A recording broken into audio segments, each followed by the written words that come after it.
Hello বন্ধুরা, আজকে দেবী অন্নপূর্ণা সাজানোর পার্ট 4। তো আজকে ফার্স্টে আমি দেবীর একটি সাজ পরে নিচ্ছি। এটি একটি মটক ধরনের, তো ঠাকুরের এটা সাজ বলে।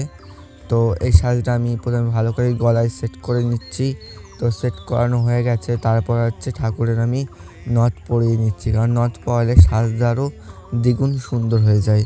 তো নথটা ভালো করে সেট করে নিচ্ছি নাকের ভিতরে, নাকের মাঝ বরাবর সেট করতে হয় এটা।